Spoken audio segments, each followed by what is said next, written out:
Muri video ya mbere, twabonye uburyo umutwe wa mbere kugeza ku wa 11 itanga umurongo w'inkuru shingiro ya Bibiliya. Imana yaremye ibintu byose kandi irema abantu mu ishusho yayo kugira ngo bategeke isi mu cyimbo cyayo. Abantu bahitamo icyaha no kwanga kuyoboka Imana, nuko isi itanga umurongo iyoboka urugomo ndetse n'urupfu, byose biganisha ku kwigomeka no gutatana kw'abantu b'i Babuloni. Nuko rero ikibazo gikomeye ni ikigira kiti: Imana izakora iki kugira ngo itabare kandi icungure isi yayo? Muri uko gutatanira i Babuloni rero, umwanditsi akurikirana ibisekuruza by'umuryango umwe gusa, ibyo bikageza ku mugabo witwa Aburahamu, nyuma wamenyekanye nka Aburahamu. Kandi isezerano ry'Imana yahaye Aburahamu mu ntangiriro y'umutwe wa 12 ribimbura uruhererekane rw'ibikorwa bishya muri iyi nkuru. Imana ihamagarira Aburahamu kuva iwabo akajya mu gihugu cya Kanani, icyo Imana ivuga ko kizaba iki. Kandi muri icyo gihugu, Imana isezeranya guhindurira Aburahamu kuba ishyanga rikomeye, gukomeza izina rye no kumuhesha umugisha. Aya masezerano rero afite aho ahuriye n'ibice bibanza by'iki gitabo. Babuloni mu bwibone yagerageje kwiremera ubwayo izina rikomeye, nuko ntibyayihira rwose.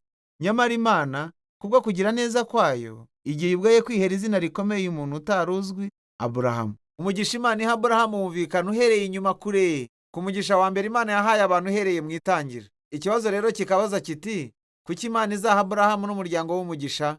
Umurongo wa nyuma w'isezerano ry'Imana ubisobanura neza, kugira ngo imiryango yose yo mu isi izabonere umugisha w'Imana muri wowe. Iki rero nicyo rufunguzo rutuma ubasha kumva neza inkuru yose ya Bibiliya ikurikiraho. Umugambi w'Imana no gutabara no guha umugisha isi yayo yagomye binyuze mu muryango wa Aburahamu.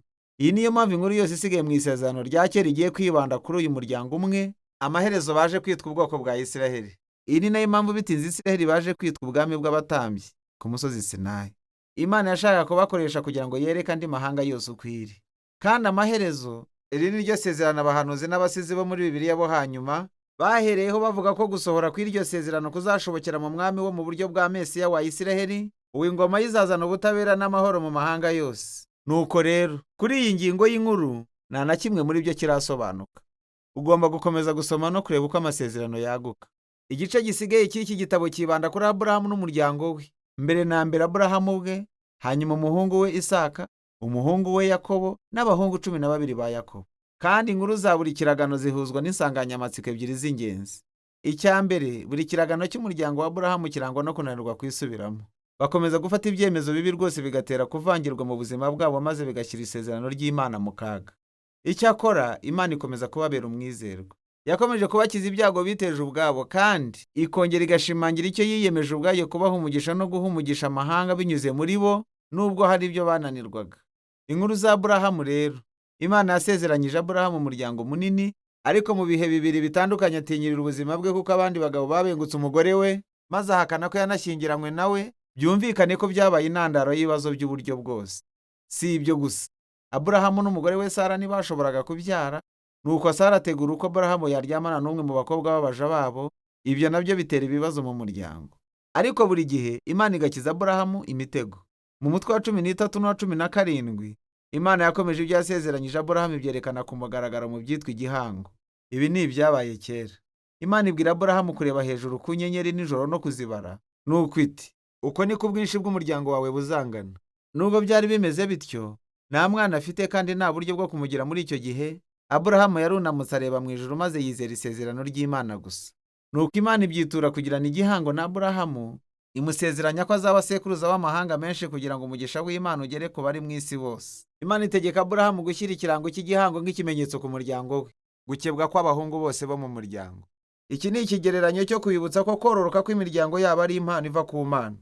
Nuko rero Aburahamu agira abana benshi, kandi amaherezo afashaje neza. Aha, inkuru za Yakobo zigaragaza izi nsanganyamatsiko mu buryo bukabije no kurushaho.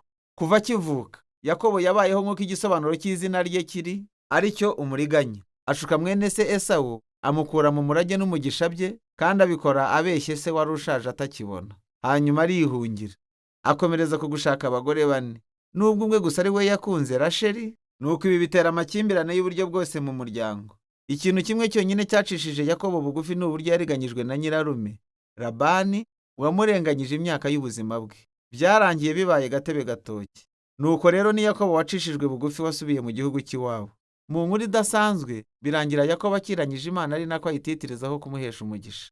Mu by'ukuri hari ibintu bimwe bitajya bipfa guhinduka, sibyo se? Icyakora Imana izirikana icyo yarahiye ko izakora, maze umugisha yasezeranyije Aburahamu irawumuha. Nuko ihindurira Yakobo izina imwita Isiraheli, bisobanura uwakiranije Imana. Iki gice cya nyuma cy'iki gitabo rero ni inkuru y'abahungu ba Yakobo, aho insanganyamatsiko zose zihurira. Yakobo atonesha umuhungu ukurikirwa na bucura Yozefu, amurutisha abandi bose maze amuha ikote ridasanzwe. Abahungu bakuru 10 batangiye kwanga Yozefu, nuko baramushimuta maze bapanga kumwica, ariko aho kumwica bahitamo kumugurisha nk'imbata ajyanwa muri Egiputa, aho yaje gushyirwa mu nzu y'imbohe. Vuga ku gutsindwa k'umuryango. Ariko Imana ibana na Yozefu kandi aba ari itunganye ko Yozefu afungurwa, maze birangira Farawo azamuye Yozefu mu rwego rwo kuba uwa kabiri mu bubasha muri Egiputa yose. Nuko Yozefu atabara ishyanga rya Egiputa mu gihe cy'amapfa, kandi birangira anakijije bene se n'umuryango we ntibicwa n'inzara. Kandi nanone dushobora kubona ko ubupfapfa n'icyaha by'umuryango wa Aburahamu byatwikiriwe n'uko Imana ari iyo kwizerwa. Imana yatumye n'ubugome bwa bene se wa Yozefu bihinduka kuba amahirwe yo gutabara ubuzima, kandi ibi ni nabyo Yozefu avuga hafi y'ahagana ku musozo w'iki gitabo. Abwira bene se ati, mwe mwagambiriye gukora ikibi, ariko Imana yo yari igamije icyiza kugira ngo irokore ubuzima bw'abantu. Aya magambo rero yashyizwe ku mpera y'iki gitabo bigenderewe, kubera ko atavuga incamake y'inkuru ya Yozefu na bene se gusa, ahubwo ni kubw'igitabo cyose muri rusange. Kuva mu itangiriro umutwe wa 3 ugakomeza, abantu bakomeje gukora no kwikunda n'ububi, nyamara iyi Imana ntiyarekeye isi ngo yiyonone. Ikomeza kuba iyo kwizerwa kandi yiyemeje guha umugisha abantu, nubwo bananiwe gukora neza. Ibi ushobora kubibona cyane cyane mu buryo iryo sezerano ry'amayobera ry'urubyaro rw'umugore rikomeza kugarukaho rijya mbere muri iki gitabo cyose. Ibuka itangiriro umutwe wa 3. Imana yasezeranije ko nyir'intsinzi ukomerekejwe azaza akamenagura yanzuka kandi akanesha ikiba giturutse mu muzi. Umwanditsi noneho ahuza iri sezerano n'urubyaro rwa Aburahamu. Ubu ni bumwe mu buryo Imana izageza umugisha wayo ku mahanga. Kuva kuri Aburahamu, iri sezerano rigera kuri Yuda, umuhungu wa 4 wa Yakobo. Uku niko bigenda. Mu muvugo w'ingirakamaro cyane uri mu mutwe wa 49, Yakobo ugeze mu zabukuru ari ku gisasiro cye, ashaka guha umugisha abahungu be 12. Igihe cya Yuda kigeze, Yakobo ahanura ko Yuda azaba umuryango w'abatware ba cyami ba Isiraheli, kandi ko umunsi umwe hazaza umwami uzategeka yumvirwa n'amahanga yose kandi agasohoza isezerano ry'Imana ryo kugarura umugisha wo mu ngobyi ku isi yose. Nuko nyuma y'ibi Yakobo arapfa. Hashize igihe na Yozefu arapfa, kandi uwo muryango wakomezaga kugwira uguma muri Egiputa.